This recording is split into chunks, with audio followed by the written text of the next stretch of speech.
Saúde os amados irmãos, mais uma vez com a paz do Senhor Jesus.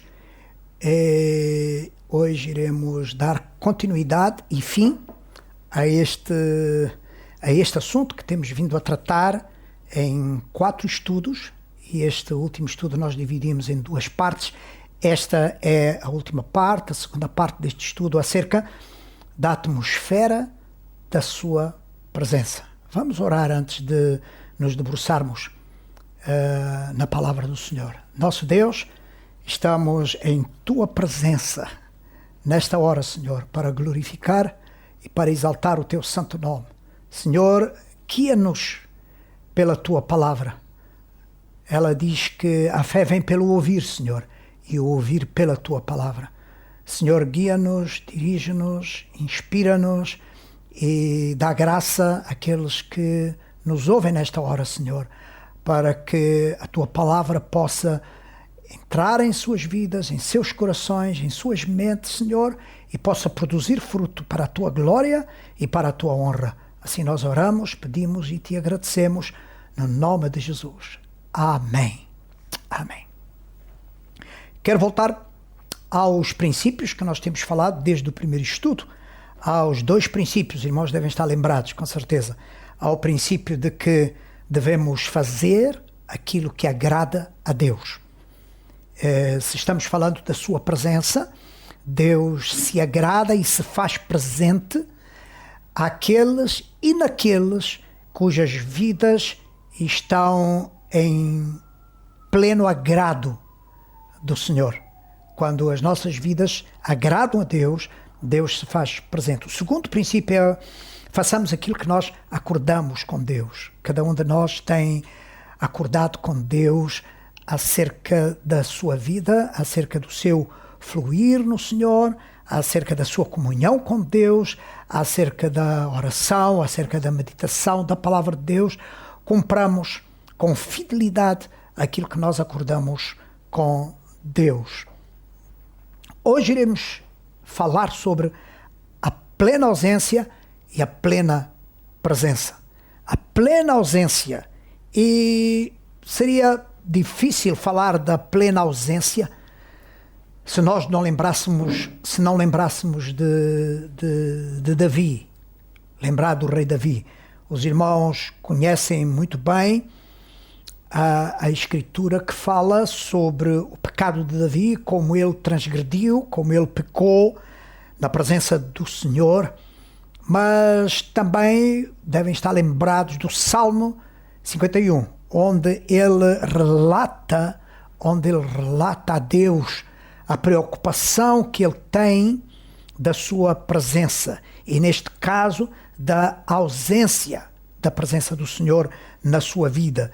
E Davi tinha consciência plena de que Deus se retiraria dele, que o Espírito de Deus se retiraria dele pelo facto de ele se ausentar de Deus através do seu errado procedimento. Ele sabia que, tendo feito o que ele fez, possivelmente Deus estaria muito triste com ele. Eu digo possivelmente, com certeza que estava. E Davi clama ao Senhor neste salmo. E ele diz: não me lances fora da tua presença. Possibilidade. Não me lances fora da tua presença. Possibilidade que temos que ter sempre em nossa mente. Ser lançados da presença do Senhor. A segunda questão que Davi levanta no versículo 11 do Salmo 51. A segunda questão é: e não retires de mim o teu Espírito Santo. Portanto, não me lances fora da tua presença e não retires de mim o teu Espírito Santo.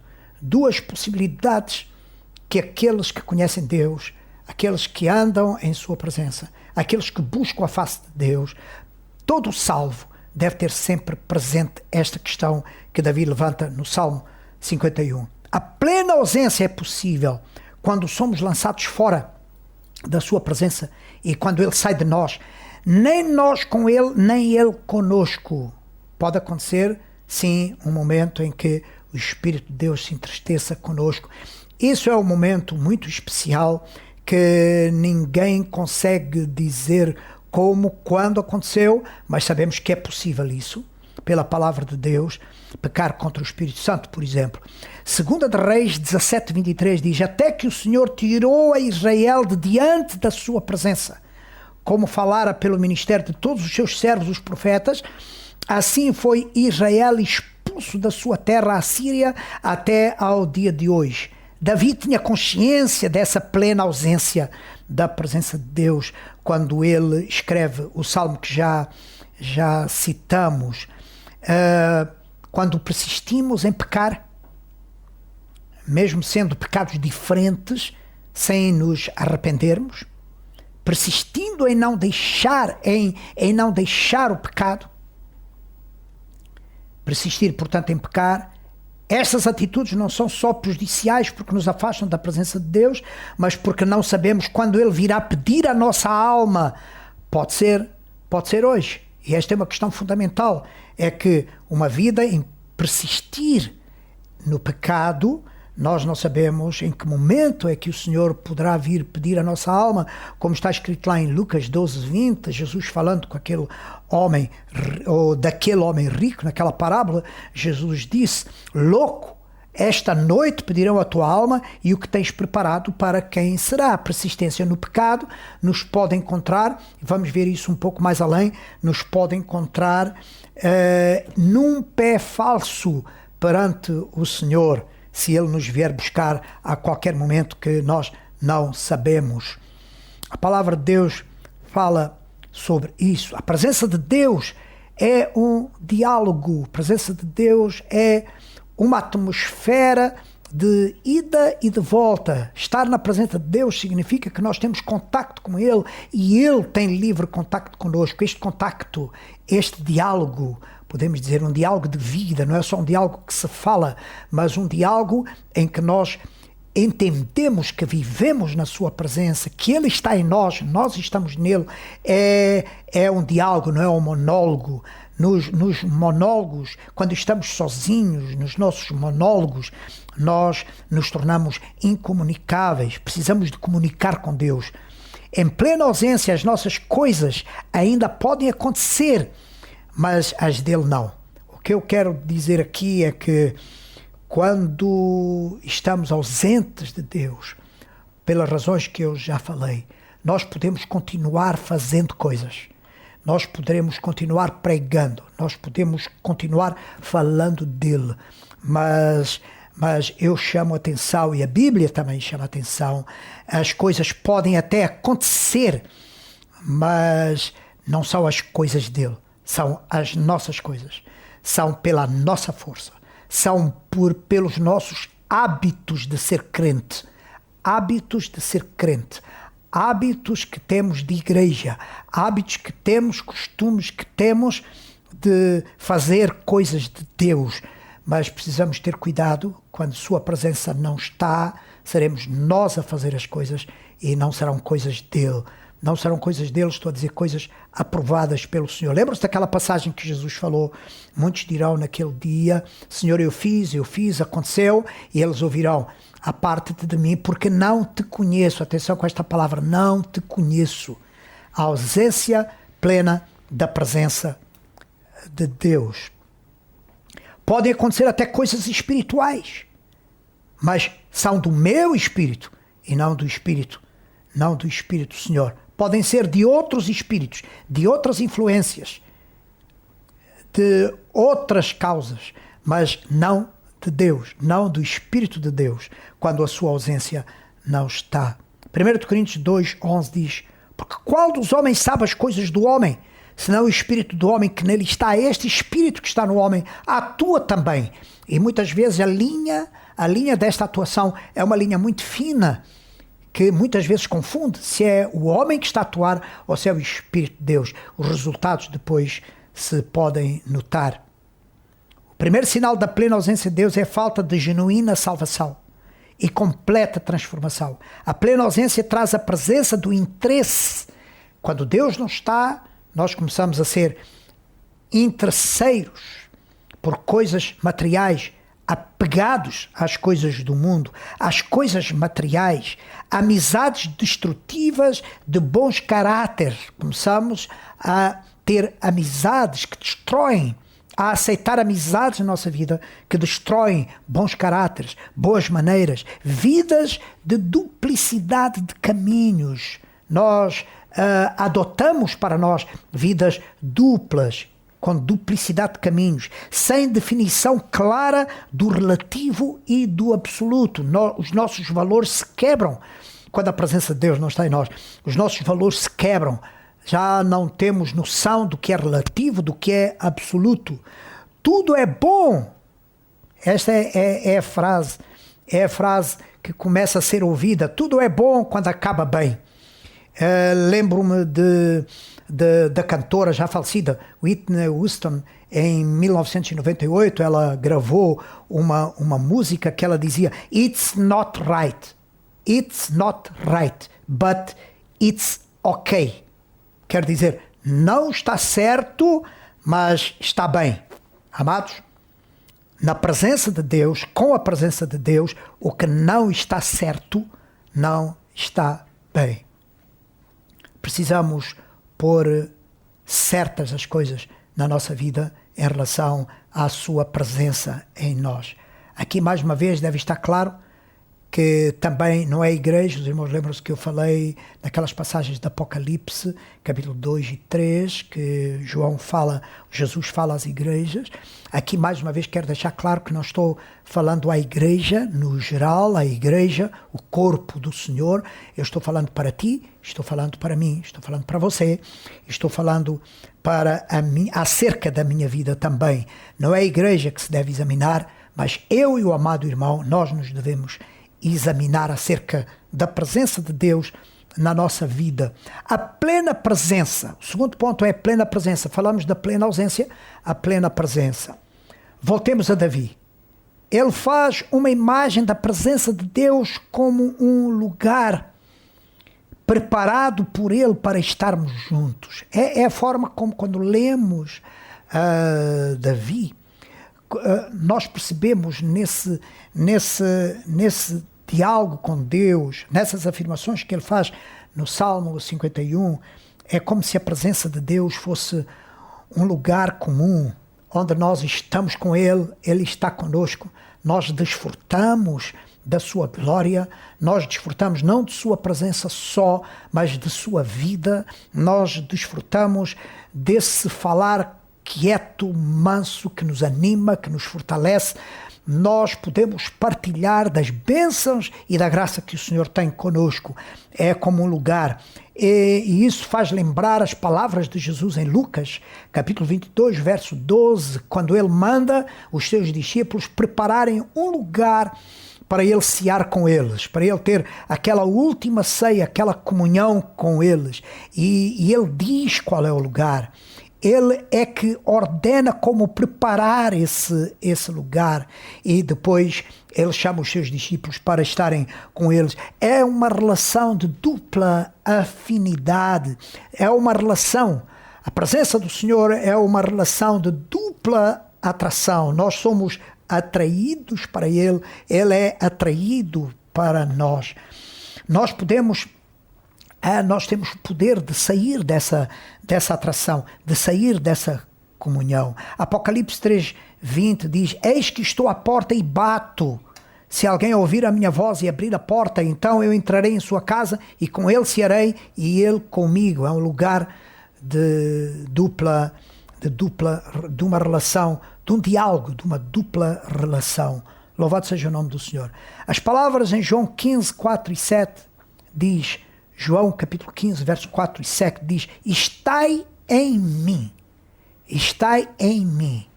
e eu em vós.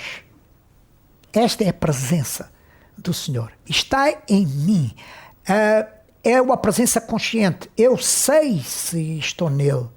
Eu sei se não estou nele. Está em mim. Jesus está a dizer: está em mim. e eu em vós. Quero chamar a atenção para esta relação espiritual. Estai em mim e eu em vós, porque mais à frente iremos falar sobre isso.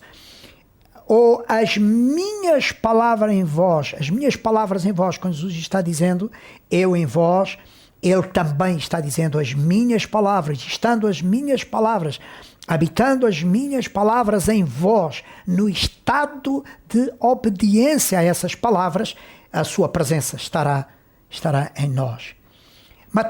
Gostaria de ler Mateus 25, verso 1.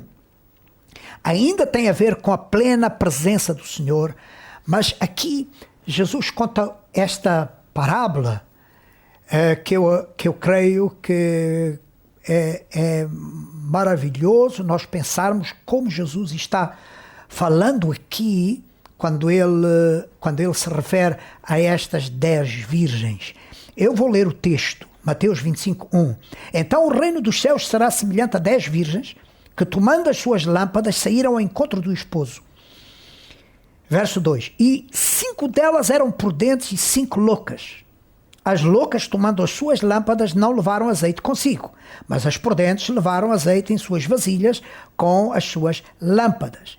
E tardando, chamo a atenção, verso 5. E tardando o esposo, tosquenejaram todas e adormeceram. Significa que as 10 virgens tosquenejaram e as 10 virgens adormeceram. Todas adormeceram. As que tinham azeite nas lâmpadas e aquelas que não tinham azeite nas lâmpadas. Todas adormeceram. E diz a palavra de Deus. Mas à meia-noite ouviu-se um clamor. Aí vem o esposo e saiu-lhe ao encontro. Então, no resto da história desta parábola, nós percebemos que as 10 se levantaram porque estavam as 10 dormindo. E eu aqui chamo a atenção à presença de Deus na nossa vida. Não é a questão de dormirmos, mas é o que acontece antes de nós dormirmos.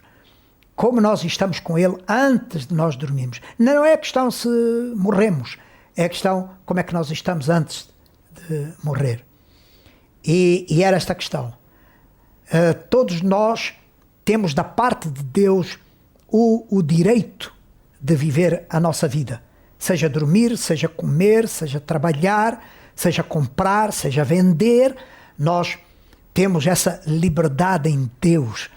E isso não interfere com a sua... Quando isso não interfere, digo melhor, quando isso não interfere com a sua presença em nós. Até de dormir. Nós podemos dormir. Eu não estou falando do sono espiritual, que há outras passagens que se referem a esse sono espiritual, quando nas epístolas nós somos alertados para acordar, para despertarmos do sono. Não é isso que eu estou falando. Eu estou falando a nossa vida natural deve ser vivida na presença do Senhor. Então devemos ter cuidado antes de dormirmos, como é que nós estamos com a presença do Senhor ou a sua ausência na nossa vida. Paulo afirma, falando desta vida e falando do que acontece conosco, Paulo afirma, temos, porém, este tesouro em vasos de barro. Temos o tesouro em vasos de barro. Eu chamaria este tesouro, é Jesus, este tesouro é a sua presença. Está em vasos de barro, está em vasos fracos, está em vasos falhos. Seja você, seja eu, somos falhos. Este tesouro está em vasos de barro. Para que a excelência do poder seja de Deus e não de nós. Em tudo somos atribulados. Na tribulação não significa perda de presença do Senhor, mas não angustiados, perplexos, mas não desanimados, perseguidos, mas não desamparados, abatidos, mas não destruídos. Paulo está dizendo que, apesar de perseguidos, apesar de desamparados, apesar de atribulados, Deus está conosco. A sua presença não é por causa destas circunstâncias do dia a dia que a sua presença sai de nós. E assim nós, e eu acabo de ler o versículo 10, trazendo sempre por toda a parte a mortificação do Senhor Jesus no nosso corpo, sua presença, sua morte, salvação, o privilégio de estarmos com Ele, dele estar em nós, no nosso corpo, para que a vida de Jesus se manifeste também nos nossos corpos. E assim nós, que vivemos, estamos sempre entregues à morte por amor de Jesus, para que a vida de Jesus se manifeste também na nossa carne mortal. É maravilhoso pensar que em qualquer circunstância da nossa vida, passando mesmo por tribulações, é a transgressão, é o pecado que nos afasta, é a persistência no pecado, é o pecado que nos afasta da presença do Senhor e da sua presença em nós. E não o viver natural, cotidiano. Louvado seja o nome do Senhor. Eu terminarei este estudo dizendo que uma palavra que Tiago menciona acerca de como nós estamos na sua presença, como nós pedimos coisas ao Senhor, como nós precisamos entender que devemos pedir em sua presença, devemos pedir aquilo que o Senhor pediria se estivesse no nosso lugar, e por isso, sem nós percebermos disso, nós muitas vezes pedimos mal, porque temos sentimentos que não são certos quando estamos em sua presença. Sentimentos que não estão certos. E Tiago fala sobre isso no versículo 1 e 2 do seu capítulo 4, quando ele diz que vocês cobiçam, vocês querem coisas, mas vocês não têm, vocês falam mal uns dos outros, vocês amaldiçoam os outros, a nossa língua mata. Tiago fala sobre isso. A nossa língua pode destruir as pessoas. E pedimos, mas não recebemos, porque nós pedimos mal, porque não pedimos segundo a sua vontade. Não pedimos segundo o entendimento da sua presença conosco. E então, Tiago diz, por isso mesmo, vocês não recebem. Nós excedemos limites razoáveis nos nossos relacionamentos, hostilizamos pessoas, e Tiago repete várias vezes isto, e vocês pedem por isso, vocês pedem mal, vocês não recebem. Ele diz que pedimos, mas pedimos mal. Porquê? Porque gastamos nos nossos deleites. Deleite não é só o que fazemos, é acerca do que acontece até antes de fazer, é aquilo que nós desejamos fazer. Precisamos ter atenção nisso, o que nos agrada, o que nos dá satisfação, o que nos dá prazer ainda antes de acontecer, na expectativa que temos que isso aconteça. Satisfação, podemos sim pedir para satisfação, mas não num espírito de egoísmo. Pedis e não recebeis porque pedis mal, diz Tiago. Como pedir bem? Nós pedimos bem quando pedimos por Ele. Quando nós pedimos bem, quando nós estamos na sua presença. Quando pedimos por Ele, quando pedimos através dEle. Quando nos envolvemos nessa relação mística e espiritual que Paulo vislumbra quando ele escreveu em Efésios 5, 31 e 32. Por isso deixará o homem seu pai e sua mãe, se unirá à sua mulher, e serão os dois uma só carne. Grande é este mistério, ele está a falar dessa união, dessa presença mútua. Grande é este mistério, digo, porém, a respeito de Cristo e da Igreja. Diz Paulo em Efésios 5, 32. Só pedimos bem quando temos plena consciência da sua presença em nós e nós nele. Quando podemos fazer qualquer coisa com ele.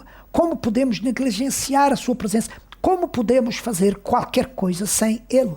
Como podemos negligenciar a sua presença?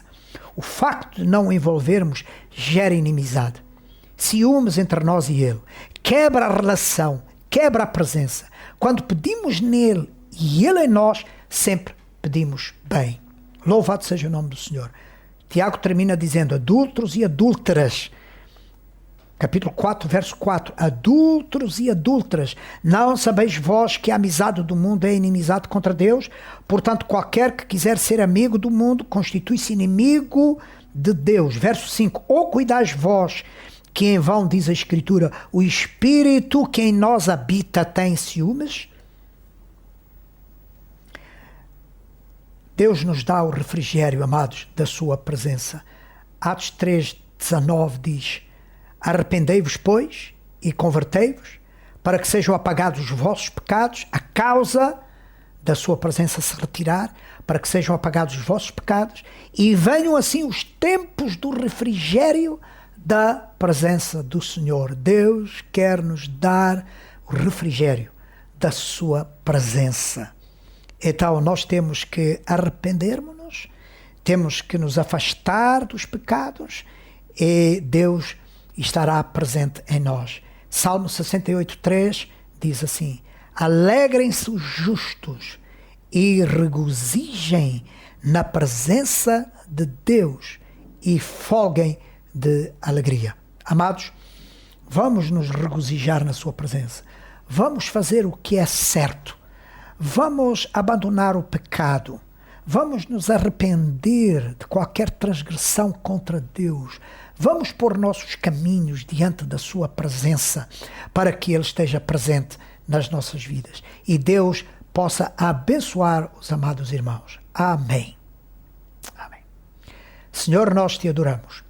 Nós glorificamos o teu nome por podermos aprender da tua palavra. Senhor, fala continuamente aos nossos corações. E, Senhor, que a tua presença esteja também constante em nós. Ajuda-nos a vivermos vidas de santidade, vivermos vidas, Senhor, em tua presença, para que tu sejas glorificado e exaltado. E venham os dias, Senhor, de refrigério. Venham os dias, Senhor, de esperança às nossas vidas pela tua maravilhosa presença. Assim eu peço e te agradeço em nome de Jesus. Amém. Amém.